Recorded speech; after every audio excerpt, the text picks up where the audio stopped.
এটা আপনারা অনেকে হয়তো জানেন না, এই টি শার্ট বা যে কোনো কাপড় প্রিন্ট করার ক্ষেত্রে যে প্রিন্টগুলো আছে আসলে কিছু হলো ডিজিটাল প্রিন্ট, কিছু হলো ব্লক প্রিন্ট, আর আরেকটা প্রিন্টের নাম হলো আপনার স্ক্রিন প্রিন্ট। এই স্ক্রিন প্রিন্টার যে ফ্রেমটা সেটা এখন আমরা বাদাই করতেছি।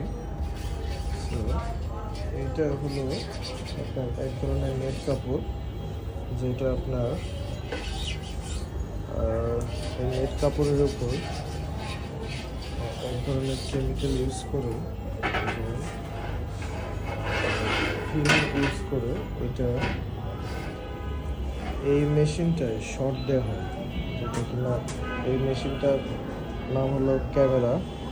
এবং এইটা অন্ধকারে রেখে দিলে এই ফ্রেমটা যখন এটার উপরে রেখে দেওয়া হবে ওই ফ্রেমটা কমপ্লিট হয়ে যাবে, এবং তখন এটা দিয়ে আপনার রংটা যে কোনো ফেব্রিক্সের উপর প্রিন্ট করতে পারবে। এগুলো হলো কমপ্লিট ফ্রেম।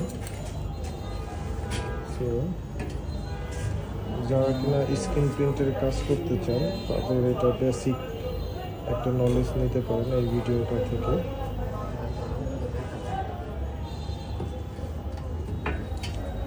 এটা হলো স্ক্রিন প্রিন্টের টেবিল। সো এটা বেশ এখনো ইউজ হয়নি। এটার উপর এক ধরনের আঠা দেওয়া হবে, গাম দেওয়া হবে, এটা কাপড়টা নড়াচড়া না করে, তারপরে স্ক্রিন প্রিন্টটা করা হবে।